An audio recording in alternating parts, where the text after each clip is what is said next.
Começa agora o Xadrez Verbal. Bom crepúsculo, ouvintes da Central 3. Hoje o Xadrez Verbal em ritmo de Black Friday vai ter 50% a mais de piadas ruins. Comigo está Felipe Figueiredo. Começou com uma já, né? O programa também será um pouquinho mais longo, porque, né, primeiro para cumprir um pouquinho a lacuna, né, já que o nosso último programa foi numa quarta-feira, véspera de feriado, um programa muito bem recebido, quebramos o recorde de audiência aqui do nosso programa, muito obrigado a todo mundo que ouviu, né, entendo que o interesse foi por conta da questão do Estado Islâmico, dos atentados em Paris, porém, o convite é para ficarem por aqui. Teremos também uma entrevista, né, um convidado para falarmos na coluna aberta. E antes de seguirmos aqui, mandar alguns recados, mandar um abraço pro Breno Machado, que tinha, algum tempo atrás, me mandado o site do Forvo, que é o site para auxiliar em pronúncias. E ele disse, poxa, eu já tinha mandado e vocês não comentaram nada. Então tá aí um abraço pro Breno, nosso ouvinte. Mandar um abraço pro William Paulino, do Ministério da Defesa, que nos mandou um e-mail elogiando o nosso programa, falando que ele é muito útil para ele se manter atualizado. E a gente não tá fazendo nada de errado. e dizer que nós não estamos fazendo nada de errado, como disse o Matias. Mas brincadeiras à parte, ele inclusive mandou um documento pra gente, tal, bem legal. Mandar um abraço pro pessoal do SciCast, do Nerdcast, que semana passada saiu um SciCast com participação minha, hoje saiu um Nerdcast com participação minha. Mandar um abraço pro Pedro Ferreira, que disse que o nosso podcast é um programa que todos deveriam ouvir. Todos e deveriam. Ou seja, se ele virar ditador do mundo, nosso programa tá garantido. E todas agradecem. Um abraço pro Guilherme Garcia, que disse que ouve o nosso programa Trocando Fralda. Aí eu coloquei o recado aqui. Primeiro, né, parabéns ao novo papai. Segundo, pro Matias saber o que lhe espera. Né? E finalmente... Eu vou fazer o programa Trocando Fralda. Você traz o bebê aqui. Remendo. E finalmente um abraço para os aprovados no concurso de admissão à carreira diplomática, sejam eles meus alunos ou não. Um abraço também, um parabéns para todo mundo que foi até a terceira fase, infelizmente não passou, que continue os estudos, ou que, enfim, que sejam felizes. E finalmente um abraço para os aprovados no concurso de admissão à carreira diplomática, né? Nós tivemos o resultado provisório que saiu essa semana, sejam eles meus alunos ou não, parabéns para todo mundo, parabéns para quem chegou à terceira fase, porém infelizmente não foi dessa vez, e sigam os estudos. Mandar um abraço também para o Leandro Freire, que apontou aqui que o incêndio de Calais não foi por causa de xenofobia ou revide da população aos atentados, mas por causa de um problema elétrico. Mas eu fico com o pé atrás, que nem com os incêndios que tem em favela aqui em São Paulo, no centro, que também é sempre um problema elétrico. É sempre na mesma região. Curioso, né? Também mandar um abraço pro Will Silva, que resumiu bem a música de introdução nossa com sílabas. Isso é mesmo, uma onomatopeia. Onomatopeia. Obrigado, faltei nessa aula de gramática. Vamos passar para o nosso primeiro giro de notícias, Felipe?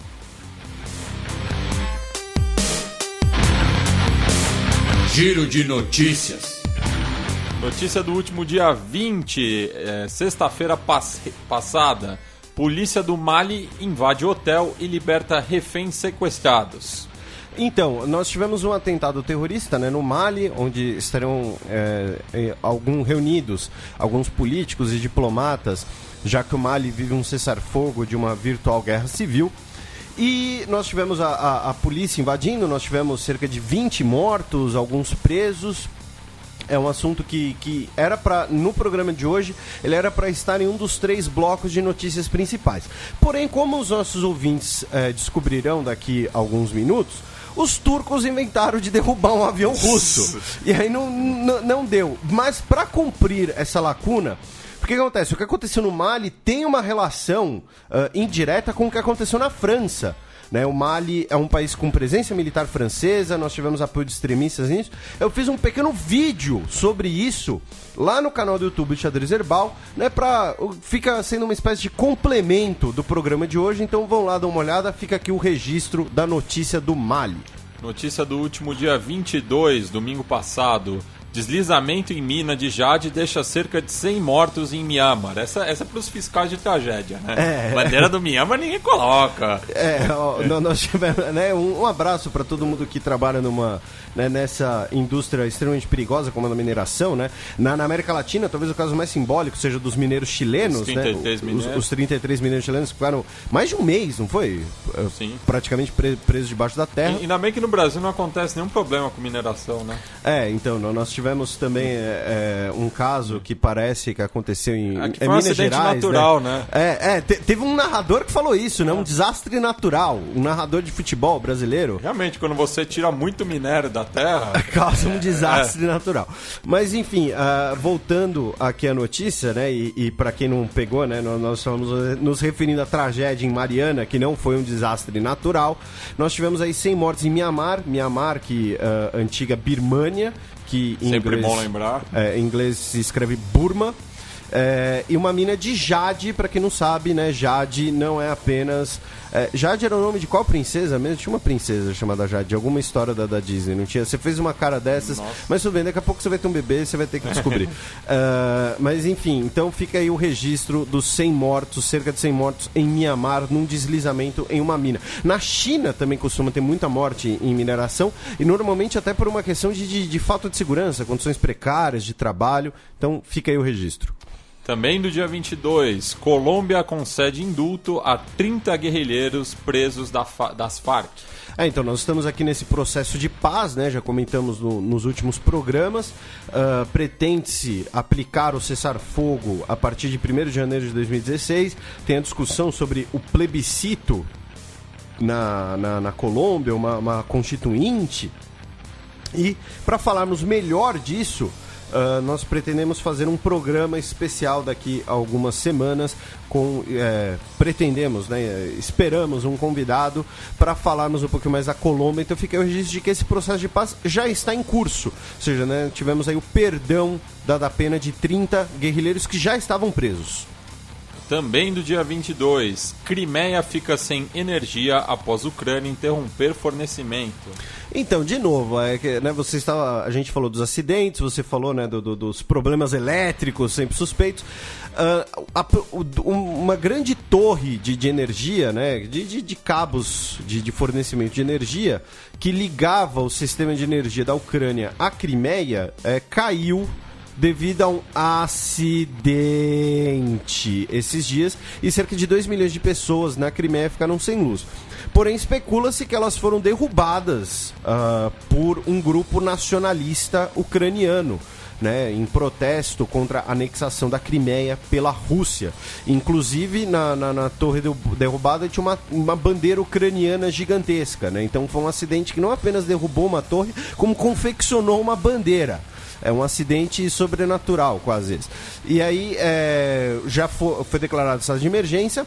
A situação foi restaurada com o uso de geradores a gás, o gás fornecido pela Rússia, como inclusive é boa parte do gás da própria Ucrânia. E isso serve aí também para dar mais uma azedada, se é que é possível, ainda mais na relação entre os dois países. E por falar em Ucrânia, na última quarta-feira estreou aqui pela Central 3 também o podcast, o 4º capítulo do podcast Fronteiras Invisíveis do Futebol sobre a Ucrânia. Então o 4º episódio e o 5º episódio vão tratar sobre essa região.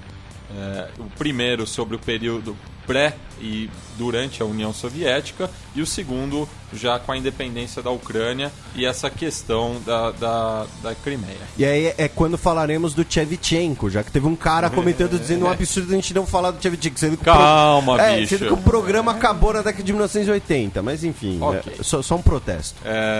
Última notícia do dia 22, prometo. Nações do Sudeste Asiático estabelecem bloco econômico e de segurança. Então as nações da ASEAN, né, a Associação de Nações do Sudeste Asiático, ela é formada por 10 membros e é uma associação curiosa, já que são 10 membros bastante distintos entre si, né? Você reúne no mesmo bloco a Indonésia, que é um candidato à potência emergente mundial, até pela sua grande população. O Vietnã, que é um governo autoritário de uma herança, digamos assim, comunista, até países como, por exemplo, Singapura, que é basicamente um tigre asiático do livre comércio, as Filipinas também.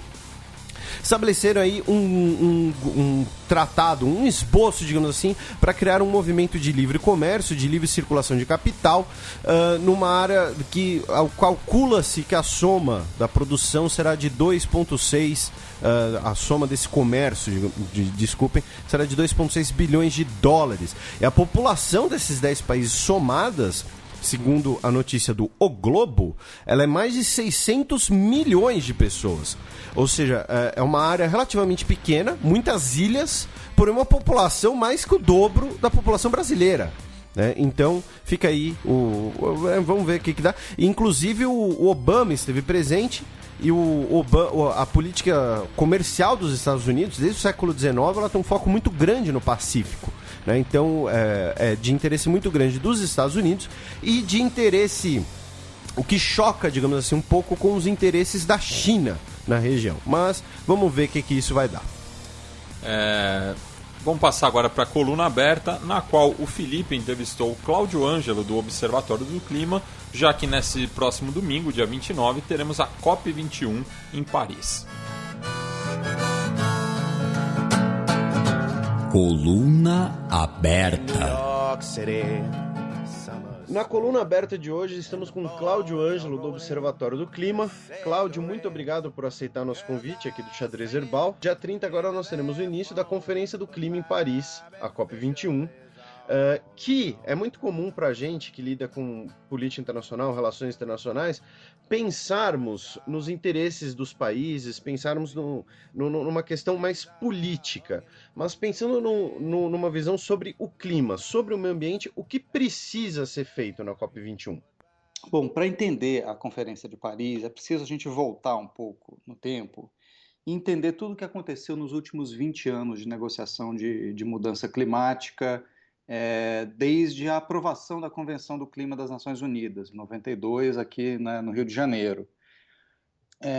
A Convenção, ela, no seu artigo 2º, determina que o objetivo desse grande tratado internacional é evitar o que eles chamaram de interferência perigosa do homem no clima. Essa interferência perigosa, ela nunca foi traduzida em termos práticos, né? A gente sabia que era preciso limitar o aquecimento global, mas ninguém nunca definiu quanto teria que ser cortado de emissões para que esse objetivo fosse cumprido. Fez-se uma primeira aproximação ao assunto em 1997, que foi o Protocolo de Quioto, que criou um arcabouço no qual você definiu uma porção X de emissões a cortar e para distribuir, isso teria que ser distribuído entre os países mais responsáveis pela mudança do clima, que eram os países industrializados. Os países, e aí é uma coisa importante, os países que eram industrializados em 1992. É um quadro que mudou bastante, né, de lá para cá. Uhum. Pois bem, definiu-se um objetivo, né, esses países teriam que cortar suas emissões em 5,2% na média em 2012, em relação ao que eles emitiam em 1990. Bom, a gente sabe que Kyoto teve um sucesso bastante limitado, colocou alguns mecanismos importantes em funcionamento, mas o protocolo foi abandonado pelos Estados Unidos em 2001 e aquela coisa, né? Cooperação internacional é uma coisa muito complicada. Eu ouvi isso anteontem do David Victor, que é um analista de relações internacionais da Universidade da Califórnia. Ele diz assim, olha, cooperação internacional é uma coisa muito difícil porque você tem que abdicar um pouco do seu autointeresse esperando que outros países vão fazer a mesma coisa. O quadro que a gente viu em Kyoto foi que os países não estavam assim muito dispostos a abdicar do seu autointeresse, nem confiavam que os outros países fossem abdicar do seu autointeresse também, em nome dessa grande solução para a questão do clima. E dito e feito, os Estados Unidos em 2001 decidiram que era o melhor interesse dos americanos não ficar no Protocolo de Quioto, então o acordo jamais foi levado à ratificação pelo principal poluidor do planeta. Então, a desistência americana garantiu ali naquele momento que Quioto seria um fracasso do ponto de vista climático, embora tenha sido um sucesso do ponto de vista jurídico. Né? Então, as coisas também nunca são muito preto no branco com esse tipo de negociação. Bom, de Quioto a gente corta para Copenhague. Né? Depois que se configurou a falha de Quioto nesse sentido, houve uma tentativa insistente de tentar trazer a bordo de um acordo do clima tanto os Estados Unidos quanto os grandes países emergentes que àquela altura já estavam emitindo, né, esses países todos cresceram, especialmente a China, esses países começaram a emitir muito gás carbônico. E, inclusive, hoje a China, em termos de emissões totais, é o principal poluidor do planeta, né? Já ultrapassou os Estados Unidos há alguns anos. Sim, a Índia também teve um crescimento A muito Índia grande teve um nesse período. crescimento muito grande, o Brasil teve um crescimento muito grande, então a gente tem hoje, entre os 10 maiores emissores do mundo, temos China, Índia, Brasil e Indonésia. O Brasil e a Indonésia principalmente por causa de desmatamento. Pois bem, então tentou-se buscar esse acordo que incluísse os Estados Unidos e os países emergentes em Copenhague, em 2009, porque Quioto venceria, né, o seu primeiro período de compromisso venceria em 2012, então era preciso alguma coisa para ampliar Quioto. Naquela época ainda se pensava numa ampliação mais inclusiva, digamos assim, do protocolo de Quioto. Tentou-se incluir os Estados Unidos e os países emergentes de vários jeitos, né, criando 2 trilhos de negociação, uma coisa assim, um regime jurídico complicadíssimo. E em Copenhague esse acordo deveria ter sido fechado, como sabemos, não foi fechado, principalmente porque Estados Unidos e China não estavam prontos para dar esse passo. De entrar nesse regime, né, mais estrito de corte de emissões. Então, Copenhague basicamente afundou. No ano seguinte, em Cancún, né, aquela coisa de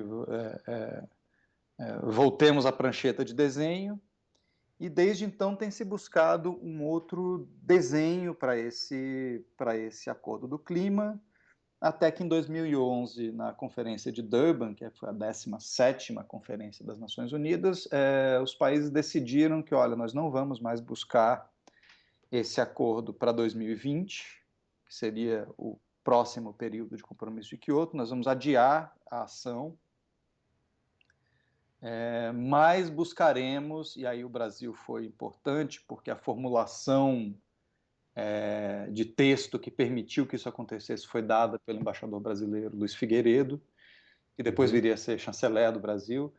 Sim, atualmente é embaixador brasileiro nos Estados embaixador Unidos. em Washington, e estará em Paris, justamente ajudando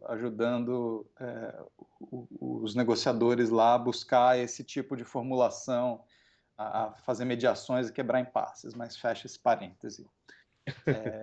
Em Durban, o que se decidiu foi que seria buscado um acordo, um protocolo ou algum outro resultado com força legal. A fórmula jurídica, né, do formato jurídico para acomodar interesses de Estados Unidos, China e Índia, foi essa que se encontrou. Esse acordo entraria em vigor em 2020, e aí teria provisões a partir daí. E até 2020 nós ficaríamos com as metas voluntárias que os países já tinham apresentado no âmbito do Acordo de Copenhague, metas essas que foram ratificadas em Cancún em 2010. É tudo muito complicado, né? Como você pode ver, não é simples. Eu costumo comparar a história dessas negociações com aqueles gibis da Marvel, que se você não leu o capítulo anterior, você não vai conseguir entender, né, o que o fascículo seguinte diz. Aí depois de Durban, esse mecanismo foi chamado de ADP, né, que é a Plataforma de Durban para Ação Ampliada. Então começaram as negociações da Plataforma de Durban a partir de 2012 e chegou-se à seguinte construção: olha, nós vamos abandonar essa coisa de definir as metas de cima para baixo. Cada país vai botar na mesa o que ele acha que deve ser a sua contribuição e nós vamos tentar, ao longo do tempo, ajustar para cima a ambição agregada dessas contribuições. Na língua das negociações, eles chamam isso de mecanismo de pledge and review, né? Você faz uma promessa e revisa essas promessas posteriormente. O Pledge and Review foi tentado em Kyoto, foi uma das possibilidades na mesa, mas os países abandonaram essa possibilidade em favor do que eles chamam de estabelecimento de metas top-down, né, de cima para baixo. E muitos analistas acham que foi um erro você ter abandonado o Pledge and Review em Kyoto. Você poderia ter construído essas ações ao longo dos últimos 20 e poucos anos de uma maneira muito mais eficaz. Mas, enfim, isso é aquela coisa que a gente não consegue mais julgar o que poderia ter sido. Né? O que a gente pode julgar é o que é, e aí eu vou tentar responder a sua pergunta agora.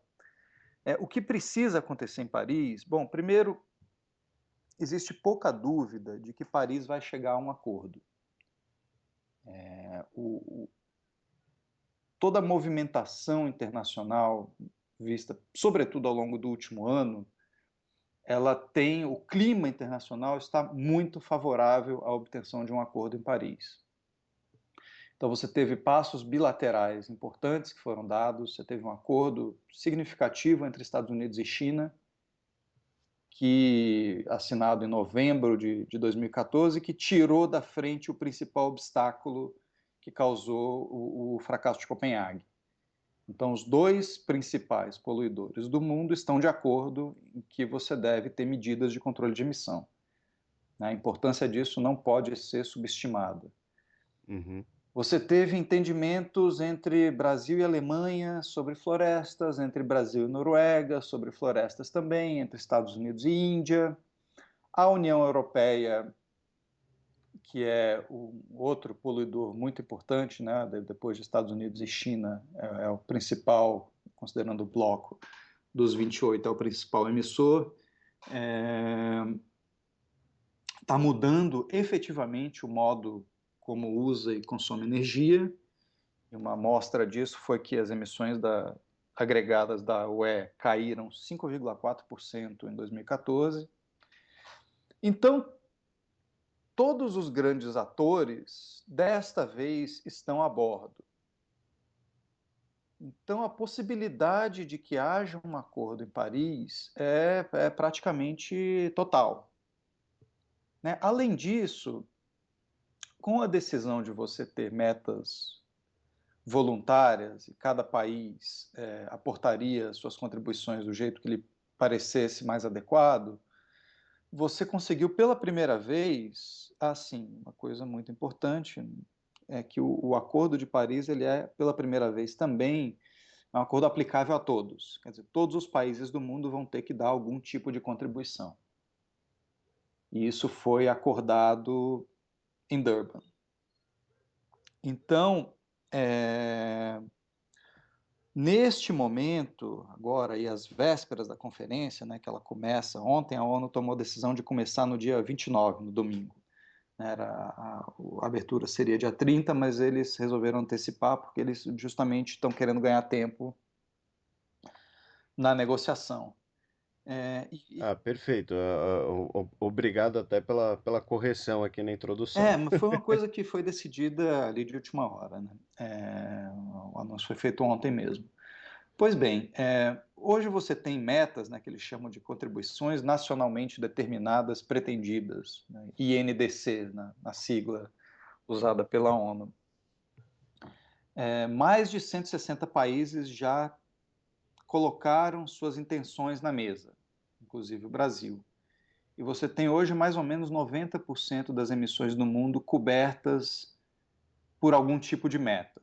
Claro que as metas são insuficientes, então é isso que precisa acontecer em Paris. Quer dizer, Paris vai chegar a um acordo, mas o que precisa acontecer é uma definição sobre que tipo de acordo ele vai ser e, o mais importante de tudo, como fazer o reajuste periódico dessas metas, de modo que a ambição agregada cresça ao longo do tempo e que permita que a gente evite o objetivo definido como o objetivo de evitar a mudança climática perigosa. Essa meta foi definida como evitar que o aquecimento global ultrapasse 2 graus Celsius ao longo do século XXI. Uhum. Então, o que precisa acontecer em Paris é que saia um mecanismo de revisão que permita, ao longo dos próximos anos, você aumentar a ambição de modo a cortar emissões para manter o planeta abaixo desse limite. Agora, o senhor colocou que essas metas colocadas voluntariamente, elas são, no momento, insuficientes. O senhor acha que em Paris será possível negociar para chegar em uma meta que seja suficiente, e uma meta necessária e plausível? Que seja necessária e plausível, né? Essa é a maior dificuldade, né? Isso é o que eles chamam de revisão ex ante, né? A linguagem dessa negociação é toda muito complicada. Ninguém espera, Felipe, que Paris produza esse aumento automático da ambição de modo a chegar aos 2 graus Celsius. Não é isso que está em discussão. Porque, bom, primeiro é preciso criar um clima de confiança entre os países. E é aquela coisa de negociação internacional, ou de qualquer negociação, os jogadores jamais entram colocando a sua melhor oferta na mesa. Uhum. Né? Todo mundo chega com as cartas contra o peito, esperando ver os movimentos dos outros. Então, o que se espera de Paris, só para explicar um pouco essa questão aí dos 2 graus Celsius, a Convenção do Clima fez uma revisão, publicou algumas semanas atrás, a primeira soma do agregado das metas, das INDCs. A conclusão foi que a gente está muito longe ainda dos 2 graus Celsius. Na melhor das hipóteses, as INDCs fariam o mundo esquentar 2,7 graus Celsius até o final do século. Ninguém espera que Paris, por si só, consiga devolver o mundo aos 2 graus Celsius, né? Fechar essa lacuna que existe entre o que é emitido e o que precisa ser emitido de fato.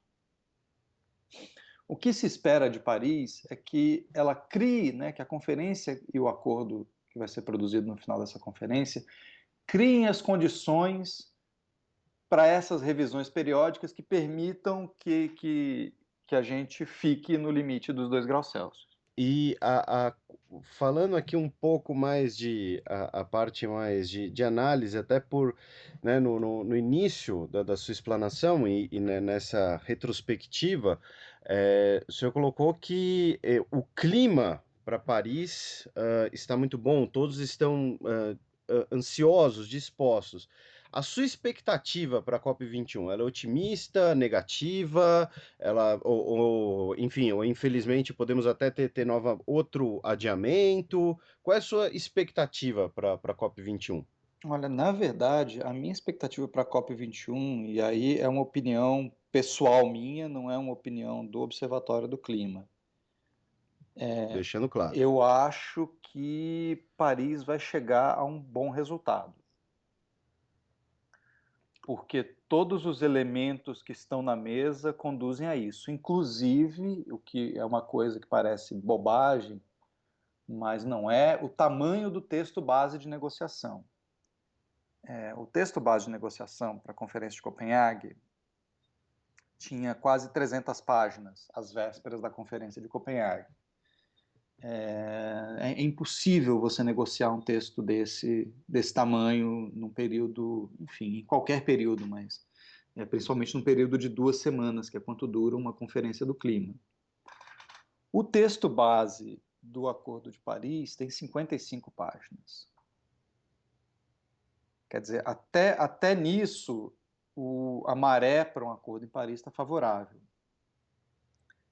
Então, eu acho que Paris vai chegar a um acordo, só que tem 2 elementos que podem fazer com que esse acordo seja mais ou menos eficaz. Na verdade, são 3 elementos. O primeiro é a definição de uma meta de longo prazo. Porque, ao contrário do Protocolo de Quioto, o Acordo de Paris deverá ser permanente. O que eu quero dizer com isso? Quioto era assim, você tem um primeiro período de compromisso, quando esse período de compromisso se esgota, você começa a negociar um novo período de compromisso. Depois de 20 anos, os diplomatas aprenderam que isso não funciona. Então, em Paris, eles querem negociar um acordo que seja permanente. Quer dizer, você não precisa sentar de novo, reunir 195 países e tentar chegar a um consenso para negociar a próxima fase. Isso tudo já estaria dado automaticamente, tudo que você precisa é de um mecanismo de revisão periódica dessas metas. Agora, para você revisar suas metas, é preciso saber aonde você quer chegar.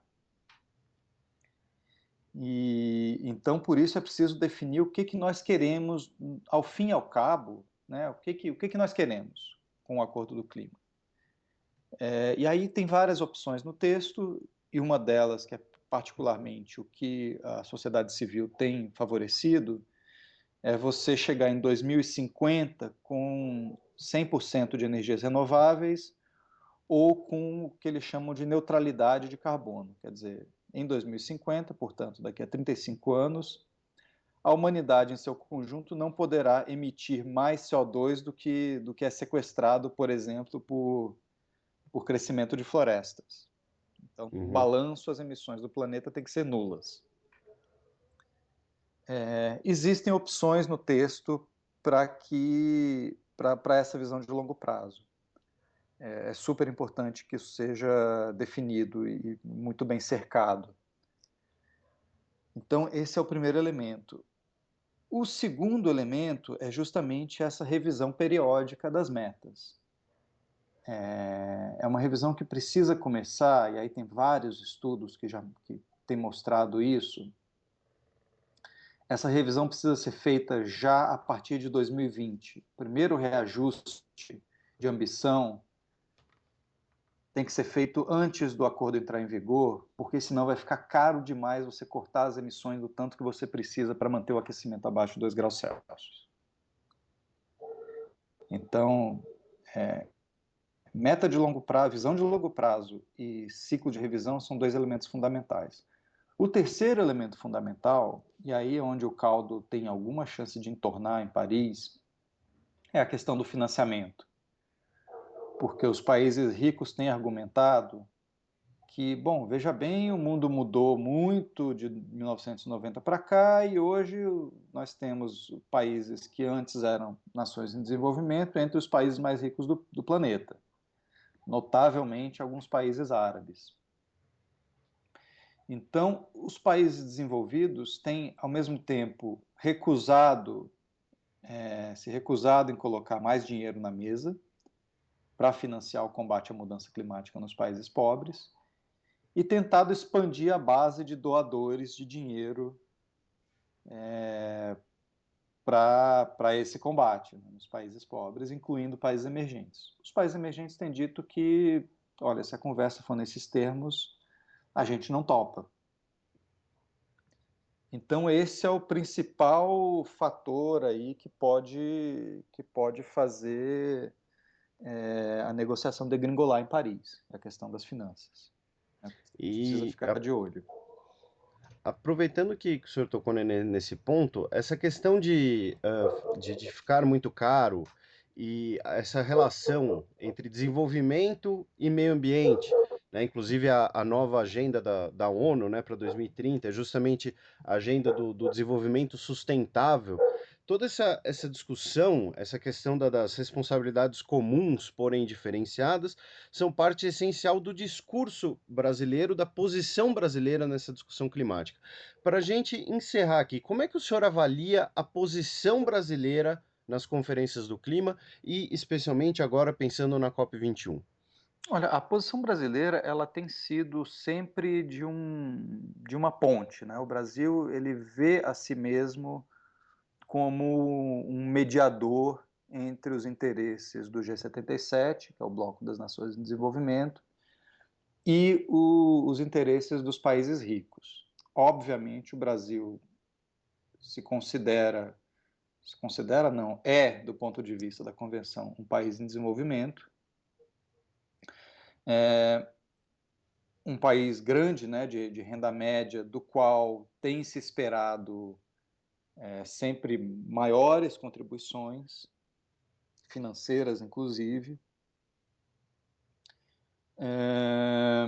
Mas o Brasil tem para Paris particularmente, a posição do Brasil tem sido surpreendentemente avançada. O Brasil foi o primeiro país emergente, até aqui, o único país emergente, a colocar na mesma meta absoluta de redução de emissões. Né? Isso é um elemento super importante, porque dentro da discussão das responsabilidades comuns mais diferenciadas, surge toda essa questão dos anexos. Né? Quer dizer, existe uma divisão feita em 1992 que é estática entre os países desenvolvidos, que eles chamam de anexo 1, e todo o resto da humanidade, que é o não anexo 1. Essa divisão ela não corresponde mais ao mundo como ele é hoje. Né? Para você ter uma ideia, a Coreia do Sul, que é um país altamente desenvolvido, ela é considerada pela Convenção do Clima um país em desenvolvimento. Dentro da negociação do Acordo de Paris,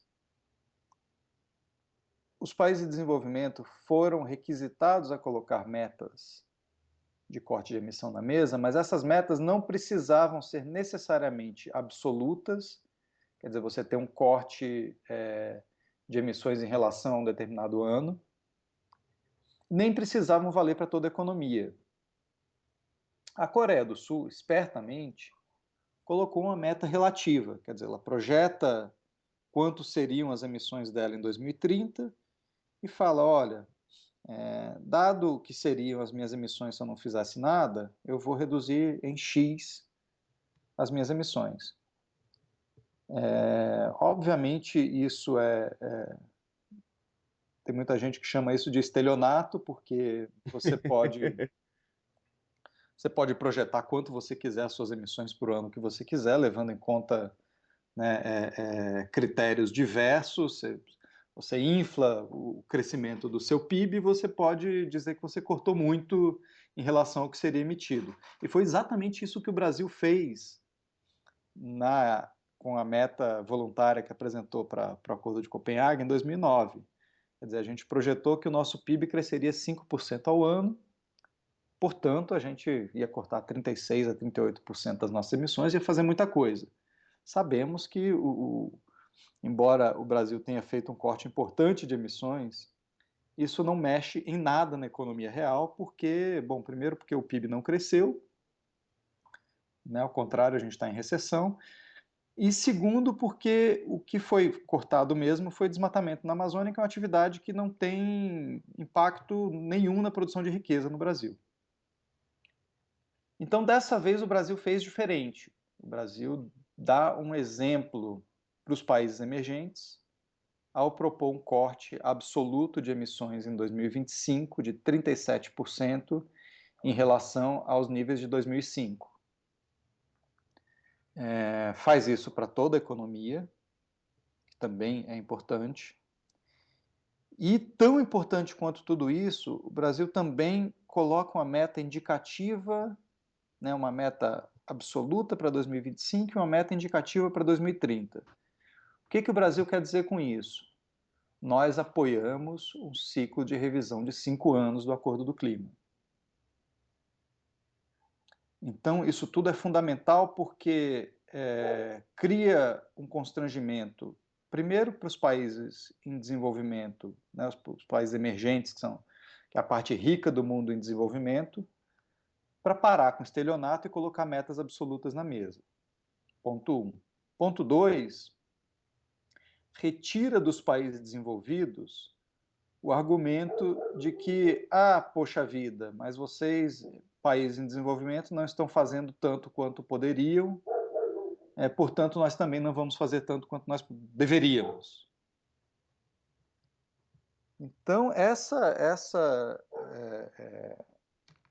jogada do Brasil foi muito sagaz. Agora, vamos ver como é que isso se processa aí na negociação do acordo em Paris. Então, Cláudio, brigadão aí por ter aceitado o nosso convite. Muito obrigado aí pela sua exposição muito valiosa. Tenho certeza que todos os nossos ouvintes vão gostar. E você tem um convite a fazê-los, né, para acompanhar a COP21. Eu é que agradeço e faço o convite aí a todo mundo para acompanhar a COP21 pelo Observatório do Clima. Nós estaremos lá a partir de domingo já. E, bom, o link vocês têm aí, é o www.observatoriodoclima.eco.br. Estará aqui no post do Xadrez Herbal que vocês acessaram o podcast. Terminado o papo com o Cláudio Ângelo, vamos passar para o nosso quadro das efemérides da semana. A Semana na História.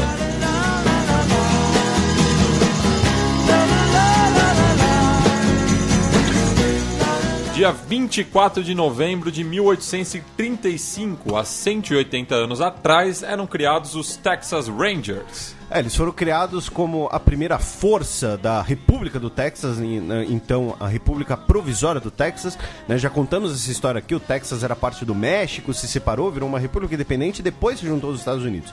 E os Texas Rangers depois acabaram sendo uma referência cultural muito forte, né? Para ficar em um baita filme, né? E é um dos poucos casos em que o remake é considerado no mínimo tão bom quanto o original. Nós temos o Bravura Indômita, de alguns anos atrás, dos irmãos Coen, o filme original da década de 1960, com o John Wayne no papel título, na última versão foi o Jeff Bridges, e o personagem do Matt Damon, o Texas Ranger. Temos vários faroestes sobre os Texas Rangers, e principalmente o Chuck Norris fez a carreira dele em cima dos Texas Rangers, né? Porque ele tinha o seriado, fez filme, enfim, então é um marco popular na cultura pop americana, dos cowboys, do Velho Oeste, tal, muito forte. Tá aí, 180 anos de Texas Rangers. E semana passada também, para quem gosta de esportes estadunidenses, tem um programa aqui na rádio, o Rádio América, apresentado pelo Anthony Curti, já que Texas Rangers é o nome da franquia de beisebol da cidade de Arlington, no Texas, e que eu escrevi um texto hoje sobre os cartolas que já assumiram a presidência dos seus países. Esse texto vai sair no Xadrez Herbal? Vai sair no Xadrez Herbal, inclusive. E o George W. Bush, antes de ser presidente, ele era o dono da franquia Texas Rangers. Isso nos anos 90. Meu Deus. Então eu desprezo o Texas Rangers. 24 de novembro de 1965, há 50 anos atrás, Mobutu toma o poder da República Democrática do Congo, que viraria depois, sob o seu comando, a República Democrática do Zaire. Viraria o Zaire, depois voltaria a ser a República Democrática do Congo, durante o governo do Mobutu, né, que foi um dos ditadores mais sangrentos da segunda metade do século XX na África. E a concorrência era grande. Não, ele é bem lembrado, né, e ele era um ditador do bloco ocidental, por assim dizer, né? Já que a tomada do poder dele foi para evitar um governo comunista no Congo. Do Lumumba. Ele tinha o apoio da Bélgica, né? que era a antiga metrópole colonial do Congo. E só para constar, antes que reclame, nós tivemos vários ditadores africanos do bloco ocidental, do bloco soviético, né? E o Mobutu teve essa questão da mudança do país para Zaire, e foi durante o governo dele, inclusive com o dinheiro do país, que nós tivemos a luta na selva, né, entre Muhammad Ali e George Foreman, sob o governo Mobutu, que inclusive é o tema central do filme Ali, com o Will Smith, que é um baita filme, e na minha opinião o Will Smith só não ganhou o Oscar por questões políticas, porque ele basicamente incorpora ali o Muhammad Ali, obviamente o Muhammad Ali da época que era lutador, então fica aí também o registro de um filme. E só um ato falho era a República do Zaire, porque de democrática não tinha nada. Mas a bandeira era legal, era uma tocha olímpica, poxa. Isso, o Zaire que jogou na Copa de 74 também era os Panteras. Eu já vi a camisa deles aí, era bonita. Dia 23 de novembro de 2005, há 10 anos atrás, Ellen Johnson Sirleaf eleita na Libéria. Essa data, embora seja uma data mais recente, ela é bastante importante porque ela foi a primeira mulher a ser eleita democraticamente num sufrágio universal no continente africano. Então é bastante importante. Nós tivemos alguns casos de mulheres no poder, normalmente por questões monárquicas e tal, e esse histórico de eleições de sufrágio universal na África, especialmente na Libéria, que é um país que está virtualmente em conflito há 50 anos, 60 anos, é bastante instável. Então é um registro bastante apropriado, bastante digno, de 10 anos da primeira eleição de uma mulher na África. Vamos passar agora para o nosso match.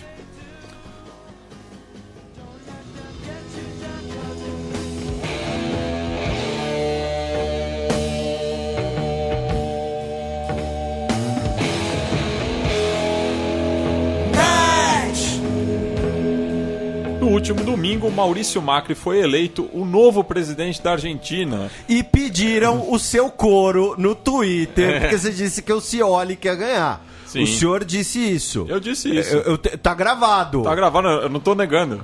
Não, eu só estou pressionando pra constranger ainda mais o senhor perante nossos ouvintes, pra ser desagradável. Bem, em minha defesa, foi uma eleição muito apertada.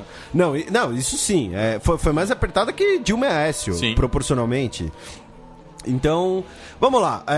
Primeiro, as suas palavras, Matias, você como nosso especialista em a Latinoamérica. Suas palavras. Bem, o curioso é que se você pegar o mapa das províncias, como eu fiz no primeiro turno, um texto no Xadrez Verbal, inclusive, você vai ver que a diferença não mudou muito. É que o Macri ele tem uma eleição expressiva justamente nas províncias centrais da Argentina, que são as mais populosas. Inclusive Córdoba, onde ele teve a maior vantagem sobre o Scioli. E curiosamente, porque o vice-candidato, né, da chapa do Scioli é de Córdoba. Então foi uma derrota em casa que o Macri promoveu ao Scioli. Também é curioso perceber que em várias áreas tradicionais do peronismo, principalmente as cidades do conurbano da região metropolitana de Buenos Aires, o Macri teve uma votação mais expressiva do que o Scioli, mesmo o Scioli ganhando na província de Buenos Aires, da qual ele era governador. Lembrando que o candidato à sucessão dele pela Frente pela Vitória, o Aníbal Fernandes, foi derrotado pela Maria Eugênia Vidal, que é a candidata do Macri. O que isso quer dizer? Que a Argentina continua ainda muito dividida. Não vai acabar essa divisão tão cedo.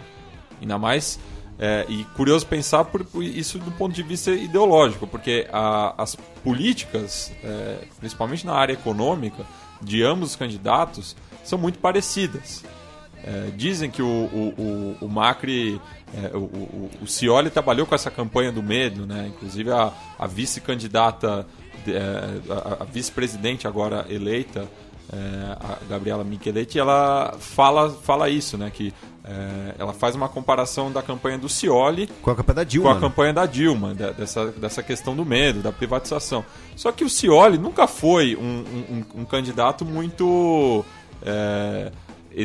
ortodoxo, né, nessa questão da economia estatal. Ele nos anos 90, quando ainda não era ligado ao peronismo, defendia a privatização, principalmente recuperaram um documento no qual ele aplaudia a privatização da YPF. Foi uma das grandes bandeiras do governo da Cristina Kirchner. Só para não criar uma confusão nos nossos ouvintes que sejam da área de economia, para os economistas, o Scioli era um cara ortodoxo. É que ele não era ortodoxo ideologicamente, se você quiser. Isso. Mas na economia ele era um cara ortodoxo a favor da questão da privatização, do mercado e tal. Mas enfim, só para não criar confusão nos nossos ouvintes. E daí os avaliadores estrangeiros, nessa parte econômica, já lançaram suas avaliações, né? A Moody's, né, que a gente já citou aqui no programa algumas vezes, elevou a perspectiva do rating da Argentina para positiva, enquanto que a revista Fortune escreveu um artigo dizendo que a vitória do Macri é uma notícia ruim para a Argentina e para a América do Sul. E aí entrou outro ponto, né? Qual vai ser o papel do Macri no Mercosul? Essa é a grande discussão, já que ele anunciou, devido também aos acontecimentos na Venezuela, que ele pretende tirar a Venezuela do bloco econômico. Então essa questão da suspensão da Venezuela, daqui a pouco a gente volta a falar um pouquinho mais da Argentina em si.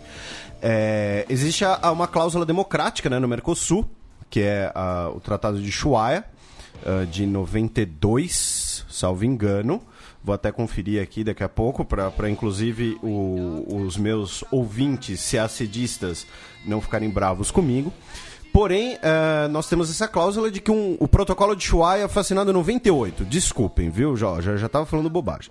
Mas enfim, ele já anunciou um dos primeiros membros do seu gabinete que ele anunciou foi a sua nova chanceler, a Susana Malcorra, que era chefe de gabinete do Ban Ki-moon, secretário-geral da ONU, e estava nas negociações entre Venezuela e Guiana, que falamos em vários programas aqui. Ou seja, a sua chanceler será alguém que está acostumado a lidar com o governo venezuelano. Então isso já dá um sinal de que talvez ele queira a questão venezuelana no continente e no Mercosul seja um foco de bastante atenção do Macri. E aí, o que acontece? Para você pedir a suspensão de um país pela cláusula democrática do protocolo de Ushuaia, você precisa de consenso. Todos os membros precisam concordar que há uma quebra de ordem democrática naquele país. Foi o que aconteceu com o Paraguai, quando nós tivemos a derrubada ou impeachment, né, ficou essa zona do Fernando Lugo, que inclusive foi utilizado para entrar a Venezuela no Mercosul. Então você precisa de um consenso. A partir do momento em que a Argentina decidir pela suspensão da Venezuela, o voto paraguaio a favor da suspensão é garantido, porque o Paraguai tem inclusive não vou dizer um rancor, digamos assim, pelo fato da Venezuela ter entrado enquanto o Paraguai estava suspenso, já que faltava justamente o Senado paraguaio ratificar essa situação. O Uruguai, ele tem o seu voto soberano, porém, ele pode, obviamente, sofrer pressões dos seus maiores vizinhos e principais parceiros econômicos. E aí entra... Brasil e Argentina. Exatamente. E aí entra o fiel da questão. Qual será a postura brasileira? E aí é bastante confuso. Enfim, eu estava conversando disso outro dia, inclusive, com o meu amigo e professor, foi meu professor, Tanguy Bagdadi, né, já que falamos até aqui do CACD por aqui também. Ele é professor de política internacional. É difícil saber, prever qual será a postura do governo brasileiro, porque o Brasil dá alguns sinais de censura à Venezuela. O Brasil, nos bastidores, articula, inclusive, especialmente a questão das eleições. Comentamos aqui que não aceitaram o Nelson Jobim como parte da missão de observação nas eleições, e depois passaram um pano quente, né, dizendo, não é que não aceitou, é que não estava nem discutindo os nomes ainda, tal. E principalmente tem uma questão de política interna que pode afetar a postura brasileira, né, já que a Venezuela, nos últimos anos, ela se tornou o segundo maior espantalho político do Brasil, depois de Cuba, né? Nós temos a frase vai para Cuba, e a segunda frase é o Brasil vai virar uma Venezuela. Então o governo Dilma poderia, inclusive, acenar com uma suspensão da Venezuela, não apenas por uma suspensão da ordem democrática, que no meu ver existe. No meu ver, tem total embasamento jurídico para pedir essa suspensão, né? Agora a gente está falando da análise política. você acenar com essa suspensão, lembrando que a Comissão de Relações Exteriores do Senado está na mão da oposição, está na mão do Aloysio Nunes, comentamos aqui alguns programas atrás, é você, inclusive, tentar acenar com uma parte da população que desaprova o governo Dilma, que não votou na Dilma, e inclusive membros dessa oposição na estrutura política do governo do legislativo. Então você tem uma questão tanto de interesse internacional quanto de interesse doméstico na postura brasileira, que para mim certamente será o fiel da balança. Se o Brasil fala, olha, a Venezuela tem que ser suspensa do Mercosul por violar a cláusula democrática, vai faltar apenas o Uruguai, e provavelmente o Uruguai acabaria sendo dobrado, sendo convencido de seguir nesse momento, e nós teríamos então o consenso necessário para a suspensão da Venezuela. Obviamente é um palpite, posso estar errado, como você esteve no seu último palpite, fazendo questão de frisar isso para os nossos ouvintes. Porém, né, estou aqui bradando meus braços, infelizmente ninguém está vendo, mas foi uma bela demonstração de oratória, modéstia à parte. Mas enfim, falei demais da Venezuela, volta a falar da Argentina, Matias. Falando na Argentina, né, muita gente comemorou pela América do Sul que essa seria uma derrota do populismo na Argentina. E daí eu ofereço um contraponto. A derrota foi do kirchnerismo, mas o populismo continua dando as cartas na Argentina, porque a eleição do Macri ela foi completamente personalista. Gente, vamos lembrar, o Macri tem essa projeção que ele tem hoje em dia porque ele foi o presidente do Boca Juniors na fase mais vencedora do clube. Com isso, ele garantiu a eleição dele como deputado por Buenos Aires, depois como chefe de governo da cidade de Buenos Aires e agora como presidente. E a gente falou aqui no programa anteriormente também de que recentemente, no Dia da Lealdade Peronista, o Macri, que nunca foi próximo desse movimento político, ele inaugurou uma estátua do Perón em Buenos Aires. Ou seja, estava buscando, de certa forma, uma ligação com esse populismo que decide eleição na Argentina. Podemos dizer sim, que é o fim do ciclo kirchnerista. Acho muito difícil voltar com a própria Cristina na próxima eleição com força. E coloca-se até em disputa já o legado do kirchnerismo, porque o Centro Cultural Néstor Kirchner, o Macri já falou publicamente isso, que vai mandar um projeto para o Congresso para que seja mudado o nome. É um centro cultural bastante imponente, ali próximo da Boca, inclusive, ao sul de Buenos Aires. Então, é uma das primeiras medidas do Macri mandar um projeto para o Congresso para que mude o nome desse centro cultural. Só que acho difícil nessa legislatura, já que o Macri é o novo presidente da Argentina, mas a maioria no Congresso ainda é da coalizão Frente pela Vitória. Não, e tem outro detalhe, o presidente do Banco Central argentino no governo Kirchner vai continuar. Né? Então não. Isso que eu tô falando, a política econômica não vai mudar radicalmente, como tem muita gente imaginando. A principal mudança do Macri, que ele já falou que vai ser uma coisa que ele vai fazer nos seus primeiros dias do governo, vai ser a questão que. Eu juro que eu não sei como funciona isso direito. Eu até espero que você consiga me explicar. Que na Argentina nós temos diversos câmbios Sim. em relação ao dólar. E ele pretende. A grande mudança dele, que ele já falou, é unificar esse câmbio sob um câmbio só do Banco Central argentino. Como é que funciona esse negócio de diversos câmbios na Argentina? Porque tem um de exportação, um de importação, é uma zona. Você mesmo andando ali pela região central de Buenos Aires, você vai ver diversas cotações das mais variadas possíveis. E existe também o câmbio paralelo, né, que é o mais forte, por sinal, que é muito mais vantajoso para o turista. O câmbio paralelo é o mercado não legítimo. Em qualquer lugar, você num quiosco, numa loja de esporte, você consegue trocar peso por dólar.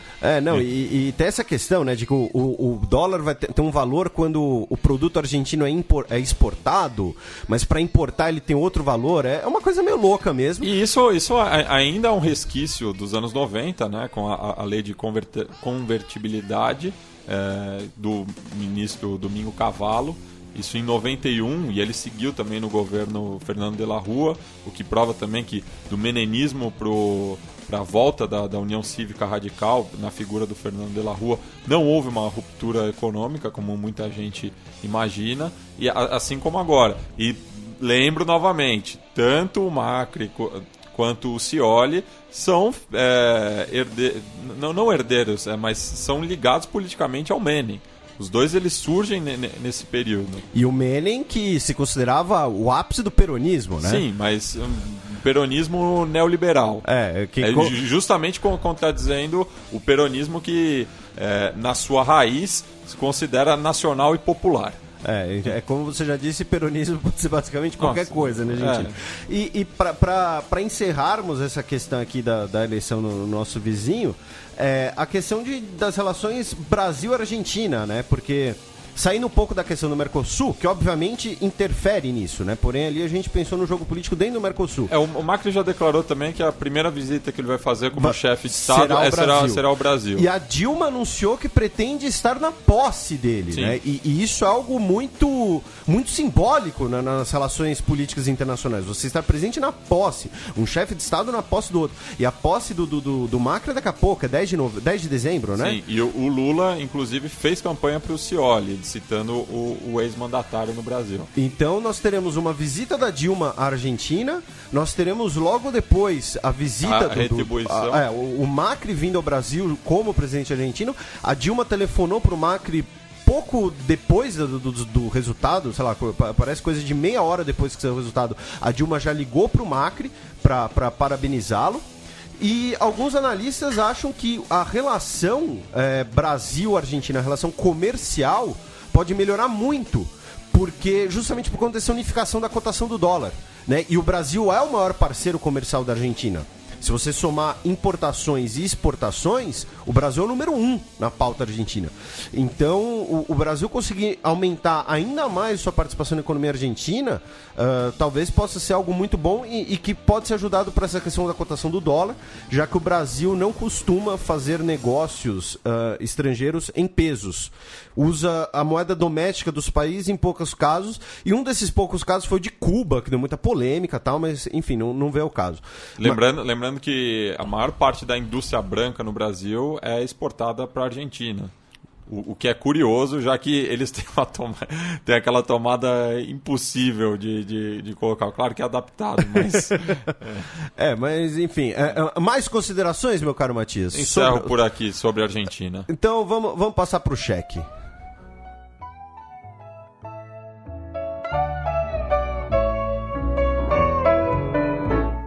Cheque. Cafillo donde estaba cuando caíste en desgracia, el que siempre Dia 24 de novembro, na última terça-feira, Turquia derruba caça russo que supostamente violou seu espaço aéreo. O supostamente vai ser uma boa discussão, né? Mas, enfim, então a gente vai aproveitar aqui esse pequeno incidente, que não foi muito pequeno assim, né? Mas para falar tanto da Rússia como da Síria, ali do Oriente Médio. Mas antes de tudo, parar com o sensacionalismo na imprensa, e também a mistura de sensacionalismo com despreparo de comentaristas, enfim, youtubers, eventualmente, que, óbvio, você ficar zoando, você ficar brincando, conjecturando sobre a Terceira Guerra Mundial é legal em algum momento. Porém, eu tô falando aqui, eu tô condenando o alarmismo, porque teve alguns meios de comunicação e outras pessoas que não estão habituados a falar de política internacional, ou não estão muito capacitados, assim, óbvio que sou um pouco prepotente isso, mas enfim, assim como não estou capacitado para falar, sei lá, de física, ficaram num alarmismo de que, olha, isso daqui pode ser o começo da Terceira Guerra Mundial, né? Assim, não. Apenas não. Por que acontece? Nós tivemos incidentes muito mais sérios durante a Guerra Fria, que era um período muito mais propenso a esse tipo de coisa, e nós não tivemos a Terceira Guerra Mundial, desculpe. E principalmente a região, as relações entre Rússia e Turquia, pela proximidade geográfica entre os dois países, pelos seus interesses que muitas vezes se confrontam e se chocam em assuntos parecidos. Por exemplo, a relação atribulada cruzada, desde a dissolução da União Soviética, entre Azerbaijão e Armênia, né? A Turquia apoia o Azerbaijão, a Rússia apoia a Armênia, e nós temos uma região entre os dois países, a República Autoproclamada de Nagorno, que é uma região que não tem controle de nenhum dos dois estados. A questão no Cáucaso, envolvendo Geórgia, Chechênia, Daguestão, sempre nós temos Turquia e Rússia de lados opostos. Desde o século XIX, nós temos um choque geopolítico entre os dois países, porque o grande objetivo geopolítico do Império Russo era conseguir o controle sobre os estreitos de Bósforo e Dardanelos. Nós tivemos a Guerra da Crimeia, nós tivemos a Guerra Russo-Turca, nós tivemos uma série de incidentes na região, nós tivemos guerras nos Balcãs. Na Primeira Guerra Mundial, ambos estavam em lados opostos. Estavam em lados opostos e diversos conflitos nos Balcãs, né? E os Balcãs é uma região cheia de conflitos. Você sempre tem Turquia apoiando um lado e Rússia apoiando o outro. A relação entre os dois países, ela é muito próxima economicamente, por conta dessa geografia, porém, geopoliticamente, os interesses nunca foram os mesmos. E não vai ser, e aí, com todo respeito em relação às vidas perdidas, ainda não se sabe se foram uma ou duas, não vai ser um abate de um avião que aparentemente estava realmente em espaço aéreo turco por 12 segundos, mas estava, né? Mas a gente já vai falar mais disso, que vai botar em risco até um conflito nuclear entre um país da OTAN e a Rússia, até por conta do conflito na Síria. O foco de todo mundo ali é a Síria, não vai ser um conflito entre Rússia e Turquia. Eles não vão falar o mesmo diálogo na Síria, como eles nunca falaram a mesma língua nos últimos 150 anos. Inclusive o governo turco acusa a Rússia de atacarem turcos que vivem na Síria. Sim, então os passa uma turcomenos. questão nacional para o conflito na Síria. Exatamente. E outra coisa, um exemplo, talvez o principal exemplo disso, dessa questão de incidentes maiores, né? Qual foi o maior incidente da Guerra Fria, né? A crise dos mísseis de Cuba em 62. E por que os soviéticos botaram mísseis em Cuba? Porque a OTAN botou mísseis na Turquia, que estavam a 3 minutos de voo justamente da região da Crimeia, que era a principal base naval russa durante a Guerra Fria. Não à toa... Continua sendo. Não à toa continua sendo um foco de tensão geopolítica. Então, assim, foi uma retaliação. Ó, OTAN, você botou mísseis no nosso vizinho. Então a gente vai botar mísseis no seu vizinho também. Então, assim, a relação entre os dois países, ela sempre foi tensa do ponto de vista geopolítico. Ou seja, esqueçam fotos do Putin com Erdogan sorrindo, bebendo chá juntos. Estou falando interesses nacionais, interesses geopolíticos, expansão de influência, geografia. São dois países próximos e com interesses conflitantes. Então, assim...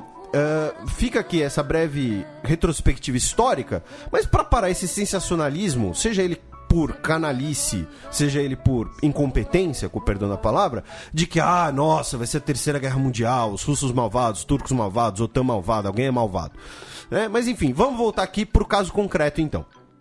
Nós tínhamos um caça, que não é bem um caça, né? Um caça-bombardeiro, um Sukhoi Su-24, que teria passado por 12 segundos ali em espaço aéreo turco. O que acontece em relação à reação turca, né, do abate... E lembrando, né, o piloto, ele na melhor das hipóteses, ele decolou, o piloto turco. Ele decolou com ordens para poder abater o alvo. Então, não foi uma decisão do piloto, ele tinha respaldo de superiores. Isso é consenso, né? Quando o Brasil abate avião de narcotraficante perto da Colômbia, muitas vezes tem que consultar o próprio ministro da Defesa antes de poder atirar. Né? Então, que ele tinha respaldo de autoridades maiores, isso é consenso. Agora, o que acontece? A Rússia vinha fazendo seguidas violações de espaço aéreo turco. E a Rússia já tinha feito seguidas reclamações disso. Porém, a reclamação russa é: olha, vocês atiraram porque nós estávamos violando seu espaço aéreo. Porém, era uma... Se o nosso ouvinte depois pegar um mapa...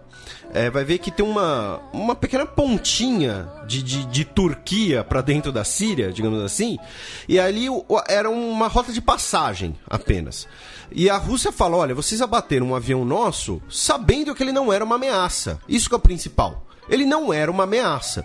Vocês podem ficar ultrajados pela violação do espaço aéreo e tal, mas ele não era uma ameaça. E vocês sabiam disso. A Turquia, a Rússia inclusive disse que a Turquia não fez avisos ao avião. Hoje, dia 27 de novembro, a Turquia soltou as gravações de que dos avisos, dos alertas ao avião russo de que ele estava em espaço aéreo turco. A Rússia já disse que vai conferir a legitimidade dessas gravações, ou seja, já está chamando o outro de mentiroso. O Erdogan, o Lavrov, que é o chanceler da Rússia, ele cancelou uma visita que ele faria à Turquia na última quarta-feira. E hoje o Putin recusou um convite do Erdogan a um encontro bilateral para resolver a situação. O Putin ficou muito... desculpa o trocadilho tosco, né? Mas é a Black Friday, né? Que você falou, né? O Putin ficou puto que a primeira providência da Turquia foi convocar uma reunião de emergência da OTAN. Não foi em relação à Rússia. Ele falou, olha, se vocês baterem no avião russo, vocês vêm falar com a Rússia. Não com os Estados Unidos, não com a França, não com o Reino Unido. Né? Então, o Putin, por estar incomodado com essa postura turca, ele recusou esse convite hoje, do Erdogan também.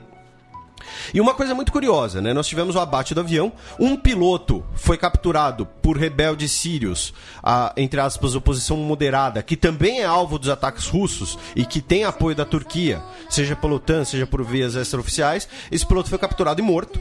Tem, inclusive, imagens nem um pouco agradáveis na internet, caso o ouvinte tenha estômago forte ou alguma vontade bizarra de ver esse tipo de coisa. E o outro piloto foi achado por um helicóptero russo, porém, anteriormente, outro helicóptero russo tinha sido enviado para achar o copiloto.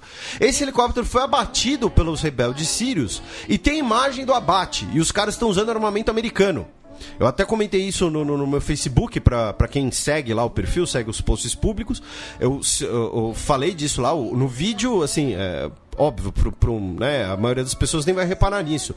Porém, eles usam um armamento americano, né, o TOW, que na verdade não é nenhuma arma anti-helicóptero, uma arma anti-tanque. E o piloto desse helicóptero provavelmente morreu também. Então, provavelmente são 2 mortos russos nessa semana, nesse incidente. Nós temos essa questão da frustração da Turquia por essas seguidas violações de espaço aéreo, e tem a questão que você apontou, Matias, né? A população turcomena, né? Que são populações turcas que vivem na Síria, né? Lembrando que já não foi no podcast Xadrez Verbal. Nós falamos disso no Fronteiras Invisíveis do Futebol, se não me engano. Para quem não acompanha, passe a acompanhar. Que a população turca, ela é uma população que vem da Ásia Central. Né, ela foi empurrada, digamos assim, com as invasões mongóis para a região do Oriente Médio. Né? Não é à toa que na Ásia Central nós temos um país chamado Turcomenistão, e o primeiro registro do idioma turco fica na Mongólia. Né? Nós temos aqui também populações turcomenas no entorno da Turquia. E parte desse apoio turco à oposição moderada na Síria seria em apoio a esses turcomenos, esses turcos étnicos, e também, óbvio, para combater os curdos, né? Já batemos aqui bastante na tecla, né, dos interesses turcos, né? A Turquia, junto com a Arábia Saudita, talvez sejam 2 dos principais fatores de instabilidade na região. E agora nós tivemos a retirada de ambos os embaixadores. Né? A Turquia convocou seu embaixador na Rússia, a Rússia convocou seu embaixador na Turquia, porque nós tivemos ataques a uma embaixada, a embaixada turca em Moscou foi atacada por manifestantes, jogaram pedras, esse tipo de coisa. Então nós tivemos, agora, depois desse grande retrospecto, né, dos acontecimentos, que provavelmente pode acontecer. Fazendo aqui uma breve análise, né? Primeiro, não vai acontecer a Terceira Guerra Mundial, como eu disse. Para acontecer a Terceira Guerra Mundial, tem que acontecer mais algumas coisas, mais uma meia dúzia de aviões serem abatidos, né? O que provavelmente vai acontecer é, com esse endurecer das relações entre Turquia e Estados Unidos, entre Turquia e Rússia, desculpem, o Obama já saiu em defesa da Turquia, dizendo que a Turquia tem o direito de defender seu espaço aéreo. Porém, todavia, entretanto, a França já se alinhou com a Rússia, né? Nós tivemos um encontro entre Hollande e o Putin. O Hollande declarou guerra ao Estado Islâmico. O Putin apoia isso. Eles estão agora trocando, inclusive, informações de inteligência. Soldados russos escreverem bombas por Paris, pelo Bataclan, né? Ou seja, agora também a criação até de uma imagem pública de aproximação entre as duas forças. Então, eu acho, sinceramente, que o que vai acontecer a Turquia se verá isolada dentro da própria OTAN, porque eles sabem que eles precisam contar com o apoio russo para combater o Estado Islâmico, e o Estado Islâmico, todo mundo sabe que por baixo dos panos tem alguma relação com a Turquia, seja de lavagem de petróleo ilegal, seja de apoio de inteligência para atacarem alvos curdos, como já falamos aqui em outro programa. Então provavelmente a Turquia se verá isolada e ela vai ter que ceder alguma coisa para a Rússia. A Rússia vai aí... Podemos chamá-los de maquiavélicos, né? Mas se tem um cara que incorpora o termo maquiavélico no século XXI, é o Putin. Ele vai usar as duas vidas russas que foram tomadas direta e indiretamente pela Turquia como uma ficha de negociação, como uma barganha. Olha, vocês fizeram essa burrada aqui. Agora nós chamamos nosso embaixador, eu não vou aí dialogar, então você vai ter que vir até eu dialogar e você vai ter que me oferecer algo em troca. Você vai ter que oferecer algo pra gente limpar essa situação. Seja a retirada desse apoio a esses turcomenos, seja até extrapolando, muito difícil, mas extrapolando, olha, vocês vão ter que reconhecer os curdos como uma força legítima na Síria. Vocês podem até não querer o Kurdistão dentro da Turquia, mas vocês vão ter que reconhecer eles dentro da Síria. Então, na minha opinião, a Turquia se verá isolada. Especialmente pelo fato de que hoje França e Rússia têm uma relação muito próxima, e a França é, dos países da OTAN, o mais engajado na Síria. O Obama prestou apoio à Turquia, mas a política do Obama nas últimas semanas em relação à Síria está extremamente confusa. Os países do Golfo Pérsico apoiam a oposição na Síria, porém tem uma relação azeda com a Turquia, ou seja, ela não pode contar com os vizinhos árabes do Golfo Pérsico, e dentro da OTAN, o principal país estará do lado da Rússia. Então acho que a consequência disso tudo será pior ainda para a Turquia, por incrível que pareça, ou não tão incrível assim. Enfim, meu caro Matias, eu estou falando demais, você fale alguma coisa, você não tem nada a falar, você... Falou tudo. Tá bom, então passa pro próximo bloco. Cumpra seu papel de apresentador, pelo menos. Vamos passar pro segundo bloco do Giro de Notícias. Giro de Notícias. Notícia de ontem, dia 26 de novembro. Político oposicionista é morto a tiros durante comício na Venezuela. Foi na penúltima madrugada, né? Nós tivemos o assassinato de Luiz Manuel Dias, secretário-geral do Ação Democrática, que é um partido de oposição a Maduro. Inclusive o presidente do partido, um dos vice-presidentes da Internacional Socialista. O nosso ouvinte uruguaio, Juan Funes, me mandou essa notícia nessa madrugada. Ouso dizer que dos meios de comunicação brasileiros nós fomos os primeiros a dar essa notícia pelo Twitter. O furo. O Funes mandou, eu conferi e tal. E aí depois o Euclides Holanda, nosso ouvinte lá de Fortaleza, lá no Facebook, comentou a notícia do El País uruguaio, reverberando isso. E o El País especula, aí vê o detalhe, de que o alvo, né, o cara foi assassinado durante o comício a tiros, de que o alvo seria a Lilian Tintori, a esposa do Leopoldo Lopes, que é o principal líder da oposição. E aí, ontem, o Maduro disse que a morte do opositor, do político, foi um acerto de contas entre quadrilhas e criticou quem qualificou o assassinato como um crime político. O fato é, a posição do Maduro cada vez mais fica complicada, né? Um evento desses... O cara foi assassinado durante um comício, né? Apenas isola ele ainda mais, e hoje foi decidido, só para concluir aí sobre a Venezuela, hoje foi decidido que o Brasil vai mandar o embaixador Antonino Mena Gonçalves, que é cônsul brasileiro em Washington. Lembrando que embaixador pode ser tanto um posto quanto uma hierarquia do Itamaraty, né? Embaixador é um posto dentro do Itamaraty também, como se fosse uma comparação, tá, gente? Como se fosse uma patente militar, né? Ele é cônsul-geral do Brasil em Washington, ele será o representante brasileiro na missão da Unasul, que vai acompanhar a eleição. Lembrando que há um tempo atrás nós tivemos aquele episódio do Nelson Jobim. Lembrando que são eleições parlamentares. Não é, né? Do Maduro. Sim, e só fazer uma ponderação aqui, já que as investigações estão correndo, claro, que o chavismo também está rachado, né? Desde a sucessão do Maduro, o chavismo não é uma coisa só. Com Chávez existiu uma unidade mais forte, mas o Maduro colocou tudo a perder. Então eu lanço duas hipóteses também sobre esse assassinato. De ter sido a própria oposição também, de ter feito esse jogo de cena.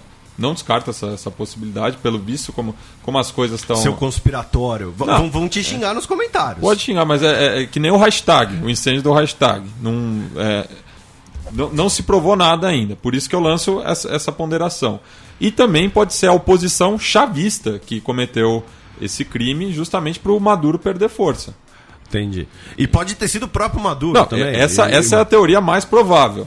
Mas não podemos ainda certificar. Então 3 hipóteses. Sim, para mim são essas 3 hipóteses. Como a gente fez com o acidente do avião no Sinai, avião russo no Sinai, e o atentado terrorista em Ankara. Resumindo, não sabemos. Não sabemos, mas temos dúvidas. Estamos todos em dúvida. Notícia de ontem também. Em meio à onda de violência, Israel planeja a construção de nova barreira. Nós tivemos aquela onda de violência religiosa, especialmente por conta da situação da esplanada das mesquitas em Jerusalém. Isso já dura uns 2 meses, já tivemos mais de 50 mortos. O John Kerry está em Israel. E o governo de Israel declarou, que pretende construir mais uma extensão do muro, agora para o sul da Cisjordânia. Ou seja, um isolamento maior ainda. E aí tem a questão de que se o muro vai respeitar as fronteiras internacionais ou vai envolver também os assentamentos que são considerados ilegais. Enfim, nós temos essa discussão essa proposta que certamente vai protagonizar a discussão aí nas próximas semanas. Também de ontem, novo premier de Portugal promete atitude moderada. O António Costa, o líder do Partido Socialista de Portugal, tomou a posse ontem como novo premier do país. Nós tivemos a queda do Pedro Passos Coelho num período recorde, comentamos aqui no programa.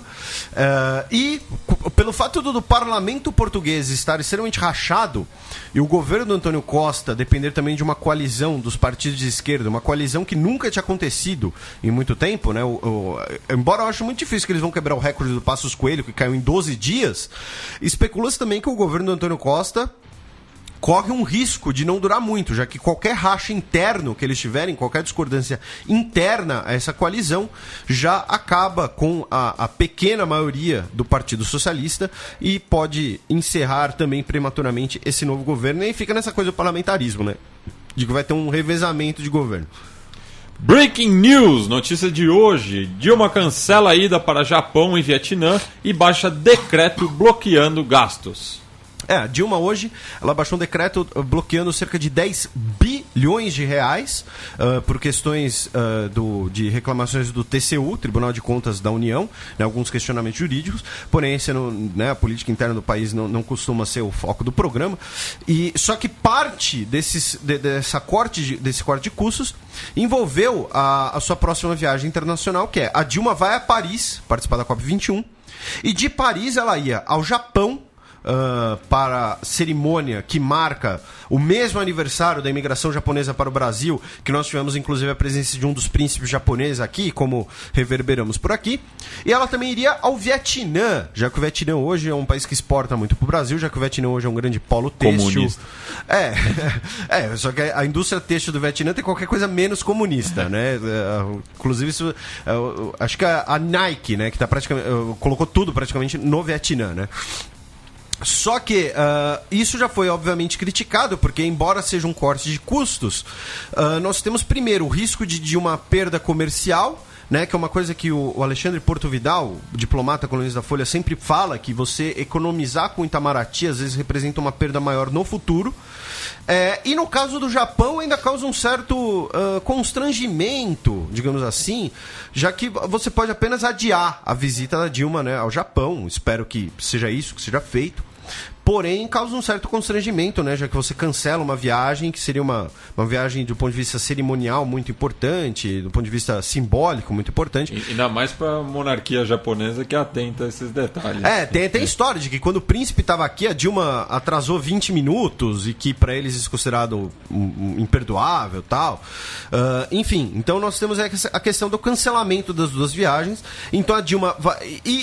Mas é uma coisa contraditória também, pensando no público político brasileiro, porque eu tô aqui criticando o cancelamento das viagens. Porém, se ela vai para Paris, depois para o Japão, depois para o Vietnã, muita gente ia criticar que tá gastando dinheiro lá fora, que tá gastando dinheiro do avião, que o senador do tá cheio de problema aqui no Brasil. O senador foi preso, ela tá por aí viajando, então ela sofreria críticas de qualquer forma, faz parte da presidência, felizmente, infelizmente, sei lá. Mas a minha crítica, enfim, está aqui registrada, então ela vai a Paris e já volta ao Brasil no dia 1º, terça-feira. Felipe, o Neymar jogou bem essa semana, né? É o que dizem nos jornais. Eu não vi, mas estão falando. O Neymar o Guardiola não, o Fábregas colocou ele como o sucessor do Messi. E justamente por termos essa, né, ele está jogando no Barcelona e nós tivemos essa frase do Fábregas. O menino Neymar de hoje, ele vai falar inglês. Ele excepcionalmente é um menino Neymar internacional. Leandro Amin, call the Neymar boy. Neymar é o nome dele. Neymar é o nome dele. Neymar é o nome dele. Temos um menino Neymar internacional com oferecimento da CNN. A CNN Internacional, ela estava lá, agora eu não me lembro o nome da jornalista, uma jornalista britânica da CNN, porém dificilmente é culpa dela, já que isso devia estar na pauta do programa. Eles estavam... No teleprompter, né? Você lê o negócio ali... Eles estavam comentando essa questão, né, da Terceira Guerra Mundial, né, e aí falaram que o Putin fez comentários agressivos no Twitter. Eu sugiro ao nosso ouvinte que abra o seu Twitter, passe a seguir o Xadrez Herbal, caso ainda não siga. Depois passe a seguir a Central 3, caso ainda não siga. E depois o Putin. Depois passe a seguir o Matias Pinto, caso ainda não siga. E depois procure o Putin para segui-lo. E você descobrirá que o Putin não tem Twitter. Ele não tem Twitter. Agora, resta a dúvida se a CNN estava criando um Twitter do Putin na cabeça deles, ou então pegaram uma frase dele, atribuíram que ele tweetou aquilo, ou então se eles estavam, pior ainda, repercutindo um Twitter falso do Putin, um fake, né? Tipo o Kleber Machado do Twitter, né? O grande filósofo. Então fica essa dúvida, mas de qualquer jeito, o menino Neymar vai para a CNN e o Twitter do Putin, que não existe. E nós teremos também um anti-menino Neymar, meu caro Matias. Foi uma sugestão excepcional da nossa querida ouvinte, que já participou do programa, Ana Luísa de Moraes Campos, professora de Direito Internacional lá de Fortaleza, né? Ela recomendou o anti-menino Neymar para os jornalistas do La Nation, porque eles foram contra o próprio jornal. Conte essa história, Matias. Bem, o La Nation, logo após a eleição do Macri, escreveu um editorial. Lembrando que o editorial é uma opinião da instituição, né? Quando a instituição deve dar opinião. Quando a instituição dá opinião, ou seja, não é assinado. Enfim, esse editorial falava que um dos lados positivos da eleição do Macri é que não ia ter mais perseguição, nas palavras do La Nation, aos condenados pelos crimes da ditadura militar. Basicamente isso. E daí a redação se revoltou. Só que a redação se revoltou porque está todo mundo de olho, justamente por conta da eleição.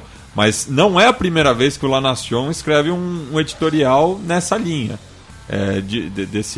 o que eles chamam desse revanchismo da esquerda. Que é uma perspectiva que, inclusive, muita gente no Brasil também tem, né? Sim. Então, e como a Argentina está julgando os crimes da ditadura, cabe lembrar que o general Videla faleceu preso, né, como deveria, como corresponde, pela a responsabilidade dele nos crimes cometidos durante a ditadura. Enfim, o pessoal do La Nation se revoltou. Contra o próprio jornal. Contra o próprio jornal, mas devia prestar atenção de estar trabalhando, porque essa é uma opinião do La Nation e que não é de hoje. Então fica aí o anti-menino Neymar. Vamos passar para os peões da semana. Os peões. Felipe, quem é o peão isolado da semana? Aquele peão que não anda pra frente, não pode voltar pra trás, tá parado. Esse isolamento aqui pode ser quase literal daqui a pouco, hein? É a Venezuela no Mercosul, né? Já que as eleições na Venezuela e os seus desdobramentos podem influenciar bastante a questão da Venezuela ser suspensa ou não do Mercosul, já que, como recapitulamos aqui, dos 4 votos necessários para a suspensão dela, 2 já estão garantidos. 1 pode se negociar, só falta 1, que resta saber como é que vai ser. E o peão promovido da semana... Peão promovido da semana, o grande vencedor da semana foi o Macri. Que virou presidente. Ele chegou na última casa e virou presidente. Chegou na última casa, o peão vira presidente, ganhou a eleição, né? Por uma eleição acirrada, apertada, e tá aí o novo presidente da Argentina, que inclusive no debate do segundo turno ganhou o beijo da esposa durante o debate, né? A esposa dele é bastante midiática. Lembrando que a esposa dele é de origem síria. Não sabia. Sim, isso foi acho que o jornalista Léo Gerkman do Zero Hora que publicou um perfil da primeira-dama agora. Da nova primeira-dama. Então, primeira-dama. Tá aí, o peão promovido. Vamos agora para as dicas culturais.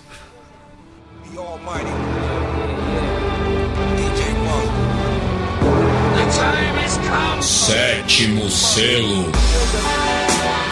Felipe, qual é a sua indicação para os nossos ouvintes? Então, a minha dica cultural, hoje ela é um pouco sacana, já que eu não sei como é que os nossos ouvintes farão para ver num futuro próximo, porque eu não sei se ainda está nos cinemas, e acho que vai demorar um pouco para chegar nos serviços de internet, sejam eles legítimos ou alternativos. Saudades do Gemini, do Top Cine, que passavam um filme que saiu de cartaz durante um tempão, viu?